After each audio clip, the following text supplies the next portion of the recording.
जय हिंद दोस्तों। बिहार पुलिस सिपाही की परीक्षा के लिए आज के इस वीडियो में फिर से टॉप 50 महत्वपूर्ण प्रश्नों का रिवीजन करेंगे, जो कि साथियों आपके बिहार पुलिस एग्जाम के लिए काफ़ी ज़्यादा इम्पोर्टेंट रहेगा। और साथियों आज के इस 50 क्वेश्चन में से आपको कम से कम 35 से 40 क्वेश्चन का सही सही आंसर करना है। तो साथियों आप सभी सेशन को बिना स्किप किए लास्ट तक पूरा ध्यानपूर्वक देखिए। तो चलिए फटाफट से आप सभी लाइव में जुड़ जाइए।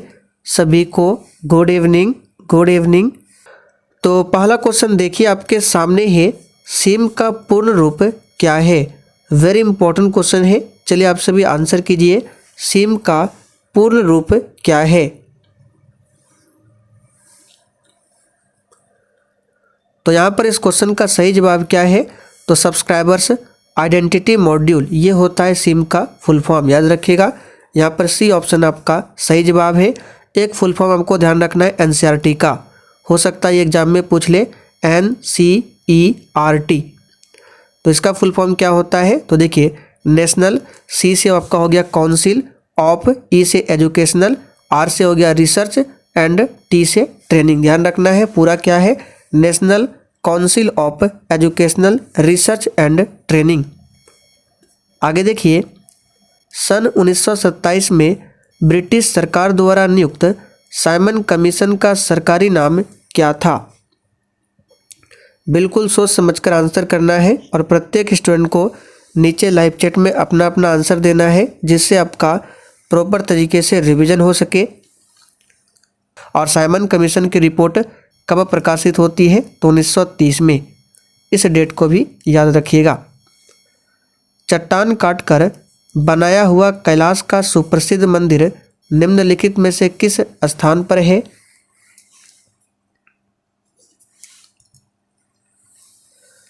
तो यहाँ पर इसका सही जवाब क्या हो जाएगा, ये एलोरा में है। तो डी ऑप्शन जो ही बच्चे दिए हैं बिल्कुल सही जवाब है, एलोरा में। एलिफेंटा की गुफा पूछा जाता है कहाँ पर है, तो महाराष्ट्र, मुंबई में है। दिलवाड़ा का जैन मंदिर पूछे तो माउंट आबू।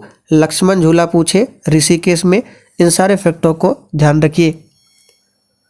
जालियांवाला बाग हत्याकांड का बदला लेने के लिए निम्नलिखित किस व्यक्ति ने इंग्लैंड में जाकर जनरल डायर को गोली मारकर हत्या कर दी।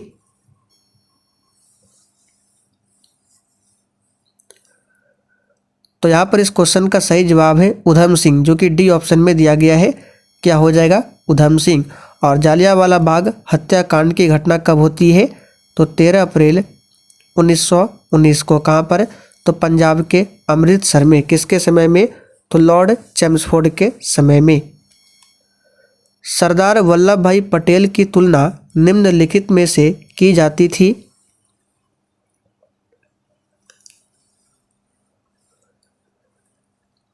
तो यहाँ पर इस क्वेश्चन का सही जवाब क्या है, तो बिस्मार्क से, याद रखिएगा। इसलिए सरदार वल्लभ भाई पटेल को भारत का बिस्मार्क और लौह पुरुष के नाम से भी जाना जाता है। इन्होंने ही 1928 में बारदोली सत्याग्रह का नेतृत्व किया था।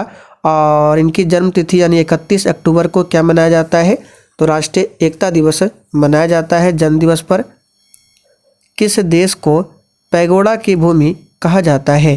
वेरी वेरी इंपॉर्टेंट क्वेश्चन है, स्टार मार्क कर लीजिए। इस तरह के एक क्वेश्चन आपके एग्जाम में पूछे जाते हैं।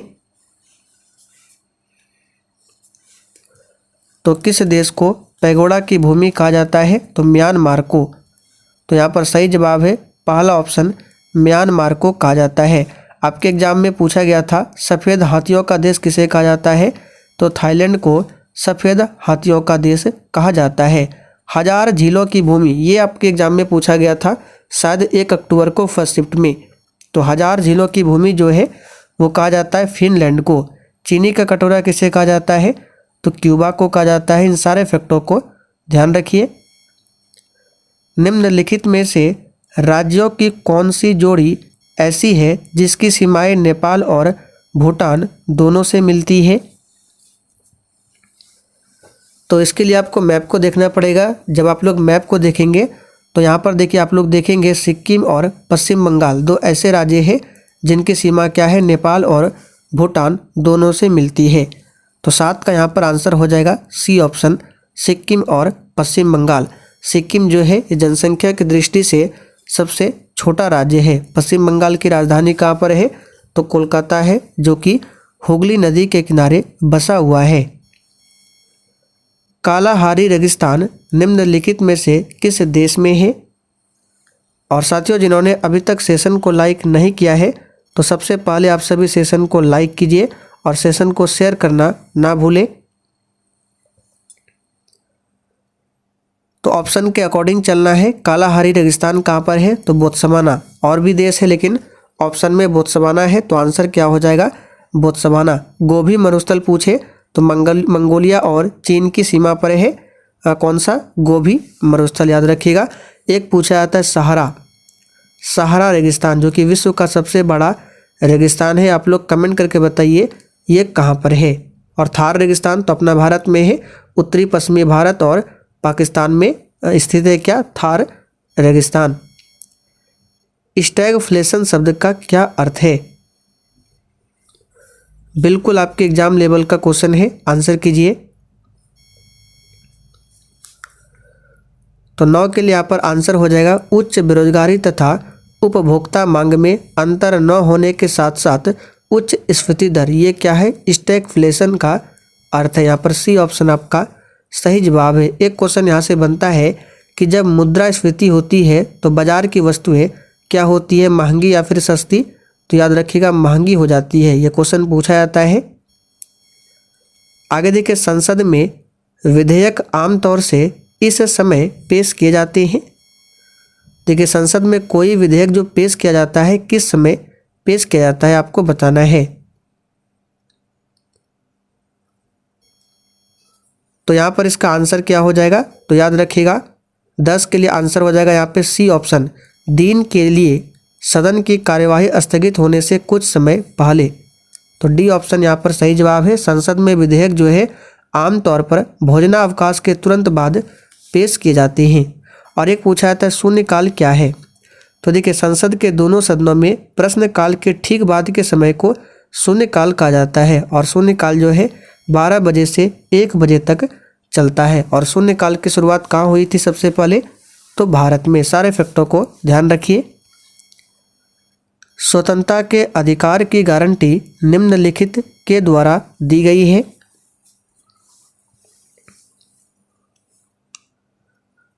तो यहाँ पर आंसर हो जाएगा आर्टिकल किसके द्वारा? तो 19 के द्वारा। स्वतंत्रता के अधिकार की गारंटी आर्टिकल 19 के द्वारा दिया गया है, याद रखिएगा। आर्टिकल 14 में क्या है पूछा जाता है? तो विधि के समक्ष समता का अधिकार है आर्टिकल 14 में। आर्टिकल 17 में क्या है? तो अस्पृश्यता का अंत किया गया है। 18 में क्या है? तो उपाधियों का अंत है। 19 में क्या है? स्वतंत्रता का अधिकार है, याद रखिएगा। 20 में क्या है? तो अपराधों के लिए दोष सिद्धि के संबंध में संरक्षण है 20 में। और आर्टिकल 20 और 21 दो ऐसे आर्टिकल है जो आपातकाल की स्थिति में भी निलंबित नहीं किए जा सकते हैं। तो यहाँ से क्वेश्चन बनता है कि कौन सा दो ऐसा आर्टिकल है जो आपातकाल की स्थिति में भी निलंबित नहीं होता है? तो आर्टिकल 20 और 21 याद रखिएगा। भारत के महालेखा परीक्षक और लेखा नियंत्रक निम्नलिखित के लिए मुख्य लेखाकार और लेखा परीक्षक के रूप में कार्य करते हैं। तो किसके लिए करते हैं? तो याद रखिएगा संघ और राज्य सरकार के लिए। और भारत के नियंत्रक महालेखा परीक्षक की नियुक्ति कौन करता है? तो राष्ट्रपति करता है। इंद्र नाम क्या है?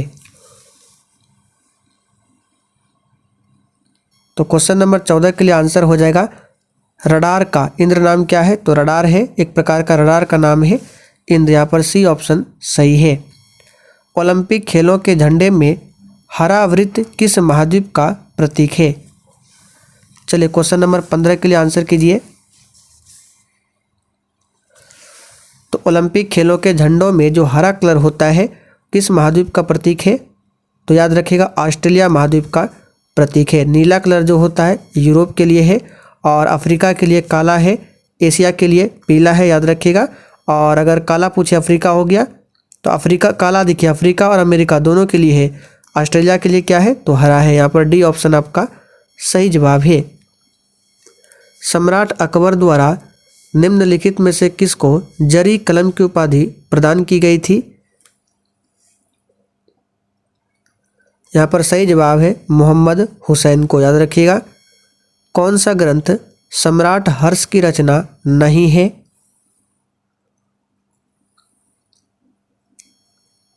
तो देखिए हर्षवर्धन ने रत्नावली हो गया, नागानंद हो गया, प्रियदर्शिका हो गया, इन सभी की रचना की है। जबकि यहाँ पे लीलावती दिया गया है, ये इनकी रचना नहीं है। किस वंश के शासकों को हुनों के आक्रमणों का सामना करना पड़ा था? तो यहाँ पर क्वेश्चन नंबर 18 के लिए आंसर क्या हो जाएगा? किस वंश के शासकों को? तो याद रखिएगा गुप्त वंश के शासकों को। यहाँ पर सी ऑप्शन आपका सही जवाब है, गुप्त वंश के शासकों को। हुनों का आक्रमण गुप्त वंश के किस शासक के समय में हुआ था? तो स्कंदगुप्त के समय में, और इसमें स्कंदगुप्त विजयी रहा था इस आक्रमण में, याद रखिएगा। शेरशाह सूरी की मृत्यु कहाँ पर हुई थी? तो शेरशाह सूरी की मृत्यु पूछे कहाँ पर होती है? तो कालिंजर में। कहाँ पर? कालिंजर में होती है। और इसका मकबरा कहाँ पर है? तो बिहार के सासाराम में है। शेरशाह सूरी ने युद्ध लड़ा था कन्नौज या बिलग्राम का युद्ध पूछा जाता है कब? तो 1540 में। इसे जरूर ध्यान रखिएगा। सविनय अवज्ञा आंदोलन की असफलता के पश्चात गांधी जी ने किस कार्यक्रम को महत्व दिया था? तो सविनय अवज्ञा आंदोलन की असफलता के पश्चात गांधी जी ने, याद रखिएगा, किस कार्यक्रम को? तो रचनात्मक कार्यक्रम को महत्व दिया था। यहाँ पर पहला ऑप्शन आपका सही जवाब है। वह गणिका कौन थी जो गौतम बुद्ध के प्रभाव में बौद्ध भिक्षुणी बन गई थी? तो यहाँ पर सही जवाब है आम्रपाली। कौन थी? आम्रपाली नामक गणिका गौतम बुद्ध के प्रभाव में बौद्ध भिक्षुणी बन गई थी, याद रखिएगा। और प्रथम महिला बौद्ध भिक्षुणी पूछे तो प्रजापति गौतमी थी। महात्मा गांधी को सर्वप्रथम राष्ट्रपिता कहकर किसने संबोधित किया था? तो सुभाष चंद्र बोस ने। यहाँ पर डी ऑप्शन आपका सही जवाब है। किसने किया था? सुभाष चंद्र बोस ने। और महात्मा गांधी को महात्मा सबसे पहले किसने कहा था? तो रविन्द्रनाथ टैगोर ने, याद रखिएगा। महात्मा गांधी को नंगा फकीर किसने कहा था? विंस्टन चर्चिल ने। और सुभाष चंद्र बोस को नेताजी किसने कहा था? तो हिटलर ने। सारे फैक्टों को याद रखिए। इस बगोल निम्नलिखित में से किस राज्य की महत्वपूर्ण नगदी फसल है? यहाँ पर इसका सही जवाब है गुजरात राज्य की, याद रखिएगा। नाभिकीय विकिरण से मानव शरीर के किस भाग पर पहले प्रतिकूल प्रभाव पड़ता है? सही जवाब है त्वचा। यहाँ पर सी ऑप्शन आपका सही जवाब है त्वचा। निम्नलिखित में से किसकी विद्युत चुंबकीय तरंगों की तरंग दैर्घ्य सबसे लंबी होती है?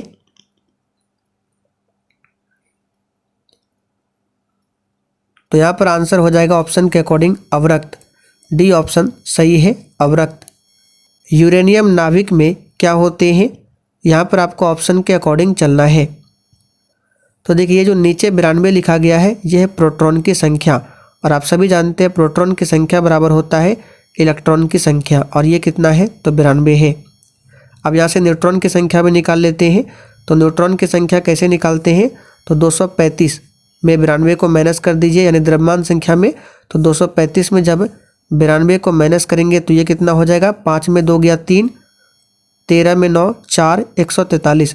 न्यूट्रॉन की संख्या 143। अब इससे मैच करा लीजिए ऑप्शन को। तो ऑप्शन ए में दिया गया है 92 प्रोटॉन, देख सकते हैं P बराबर 92 बिल्कुल सही है।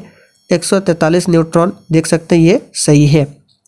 बी ऑप्शन में 92 न्यूट्रॉन है, ये गलत है क्योंकि न्यूट्रॉन 143 है। सी ऑप्शन में 92 इलेक्ट्रॉन है, ये बिल्कुल सही है, लेकिन यहाँ पे न्यूट्रॉन भी होना चाहिए। तो यहाँ पर जो एग्जैक्ट आंसर होगा ये आपका ए होगा, 92 प्रोटॉन और 143 न्यूट्रॉन। 9th क्लास में भी है इस तरह से। रंगीन टीवी के पर्दे पर विभिन्न रंग किन प्रकाश रंगों के मिश्रण से प्रदर्शित होते हैं?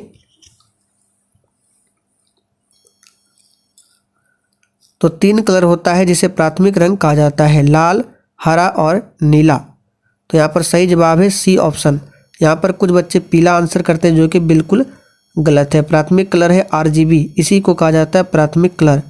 रेड, ग्रीन और ब्लू, याद रखिएगा, पीला इसमें नहीं होता है। कार्बन की न्यूनतम मात्रा किसमें होती है?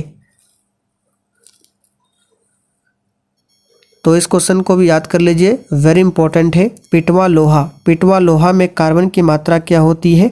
न्यूनतम होती है। यहाँ पर सी ऑप्शन आपका सही जवाब है। हाइड्रोजन के कितने समस्थानिक है? याद कीजिए, हमने आपको बहुत बार बताया है।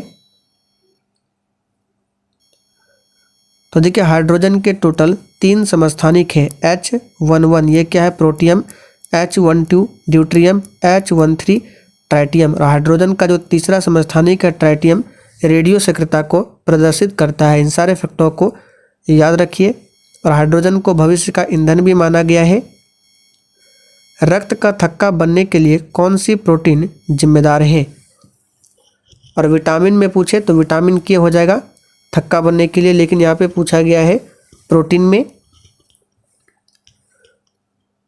तो सही जवाब है फाइब्रिनोजेन। यहाँ पे डी ऑप्शन में दिया गया है फाइब्रिनोजेन। ये ऐसा प्रोटीन है जो रक्त के थक्का के लिए जिम्मेदार होता है। जम्मू और कश्मीर की राजभाषा या फिर कार्यालयी भाषा कौन सी है? देखिए, ऐसे तो जम्मू कश्मीर की भाषा उर्दू है, कश्मीरी भी है, लद्दाखी भी है, डोंगरी भी है। तो आप लोग कमेंट करके बताइए यहाँ पर कश्मीरी होगा या फिर उर्दू होगा।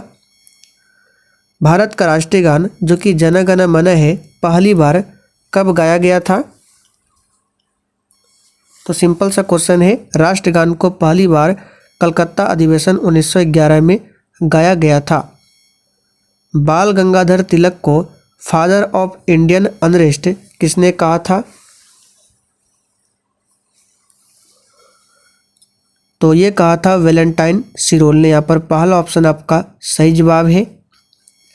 भारत सरकार ने भारत रत्न तथा पद्मश्री की उपाधियां संविधान के किस अनुच्छेद के अंतर्गत प्रारंभ की?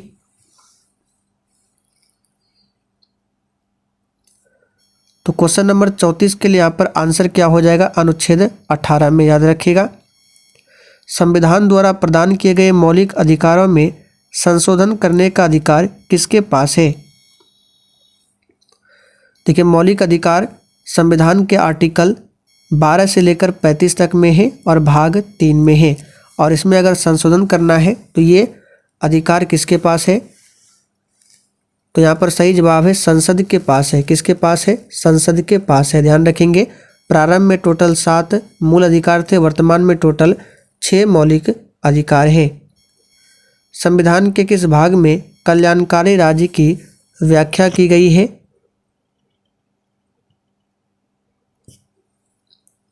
तो यहाँ पर इसका सही जवाब क्या है? राज्य के नीति निर्देशक सिद्धांत में। जब किसी विधेयक पर संसद के दोनों सदनों की संयुक्त बैठक होती है तो निर्णय होता है। तो यहाँ पर सही जवाब है साधारण बहुमत से लिया जाता है। निर्णय जो लिया जाता है साधारण बहुमत से। संयुक्त अधिवेशन के बारे में आर्टिकल 108 में बताया गया है। इसको कौन बुलाता है? राष्ट्रपति। लेकिन इस बैठक की अध्यक्षता कौन करता है? तो लोकसभा का अध्यक्ष करता है। सर्वोच्च न्यायालय की स्थापना, चलिए ऑप्शन के अकॉर्डिंग देना है।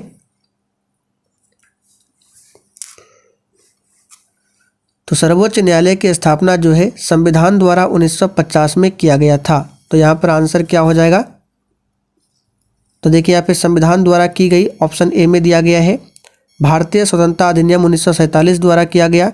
संसद द्वारा 1950 में पारित अधिनियम द्वारा किया गया। भारत सरकार अधिनियम 1935 के अंतर्गत किया गया। तो ऑप्शन के अकॉर्डिंग चले तो यहाँ पर आंसर क्या हो जाएगा? देखिए, ऐसे तो सर्वोच्च न्यायालय की स्थापना जो है संविधान द्वारा 1950 में किया गया था, लेकिन यहाँ पे संसद द्वारा दिया गया है, तो बी ऑप्शन तो होगा नहीं। तो यहाँ पर आंसर कौन सा हो जाएगा? तो देखिए, पहली बार जो भारत में सर्वोच्च न्यायालय की स्थापना होती है कलकत्ता में, जिसके अध्यक्ष कौन थे? एलिजा इम्फे थे। और उसकी स्थापना होती है 1874 में। 1873 के एक्ट के तहत 1874 में पहली बार भारत में सर्वोच्च न्यायालय की स्थापना होती है कलकत्ता में। तो वो तो है नहीं यहाँ पे। तो आंसर जो हो जाएगा आपका ए ऑप्शन, संविधान द्वारा की गई। निम्नलिखित में से कौन सा एक लैगून नहीं है? तो सही जवाब है यहाँ पर पेरियार झील। ये एक कृत्रिम झील है और ये किस राज्य में है? तो ये केरल राज्य में स्थित है? पद्मश्री पुरस्कार पाने वाली पहली भारतीय अभिनेत्री कौन थी? तो याद कर लीजिए, महत्वपूर्ण क्वेश्चन है। नरगिस दत्त। कौन थी? नरगिस दत्त थी। भारत के विभाजन के समय भारतीय राष्ट्रीय कांग्रेस के अध्यक्ष कौन थे? अच्छा, भारत का जो विभाजन हुआ था किस योजना के तहत? तो याद रखिएगा, माउंटबेटन योजना, जिसे 3 जून योजना के नाम से जाना जाता है। और इसके समय भारतीय राष्ट्रीय कांग्रेस के अध्यक्ष कौन थे? तो JB कृपलानी। निम्नलिखित में से किस भक्ति संत ने अपने संदेश के प्रचार के लिए सबसे पहले हिंदी का प्रयोग किया?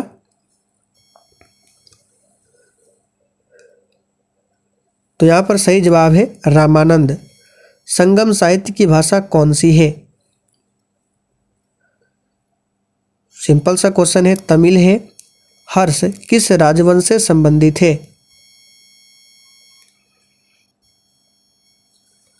तो 44 के लिए यहाँ पर आंसर क्या हो जाएगा? पुष्यभूति वंश से संबंधित है। हर्ष याद रखिएगा, पुष्यभूति ने पुष्यभूति वंश की स्थापना किया था। किस राष्ट्रकूट राजा ने एलोरा में शिव का प्रसिद्ध कैलाश मंदिर बनवाया?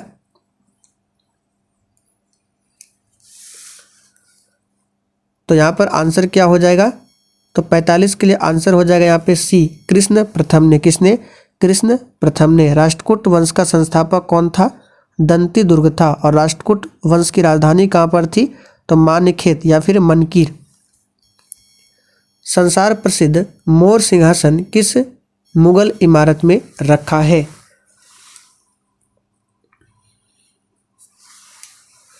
तो इसको कहाँ पर रखा है? तो याद रखिएगा, इसका सही जवाब है दिल्ली के लाल किले के दीवाने आम में। यहाँ पर D ऑप्शन आपका सही जवाब है, याद रखिएगा।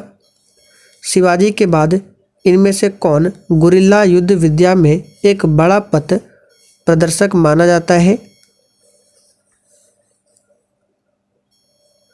तो 47 का सही जवाब है बाजीराव प्रथम, याद रखिएगा। मराठा साम्राज्य का संस्थापक पूछे तो शिवाजी था। समताप मंडल के जेट विमानों की उड़ान के लिए आदर्श माना जाता है क्योंकि? चलिए सभी ऑप्शन को देख लीजिए। समताप मंडल को जेट विमानों की उड़ान के लिए आदर्श क्यों माना जाता है? तो यहाँ पर हो जाएगा, इस परत में बादल तथा अन्य मौसमी घटनाएं नहीं होती है, क्योंकि बादल तथा अन्य मौसमी घटनाएं क्षोभ मंडल में घटित होती है। आखिरी क्वेश्चन है, कपास का रेशा पौधे के किस भाग से प्राप्त होता है? तो कपास का रेशा पौधे के फल से प्राप्त होता है। कहाँ से? फल से प्राप्त होता है। और भारत में सबसे अधिक कपास पूछे तो गुजरात और महाराष्ट्र के क्षेत्रों में होता है। कपास की खेती सबसे अधिक काली मिट्टी में होती है। तो चलिए साथियों, आज के लिए इतना ही। अब आप लोग कमेंट करके बताइए आपने आज के इस 50 क्वेश्चन में कितने क्वेश्चन सही किए हैं।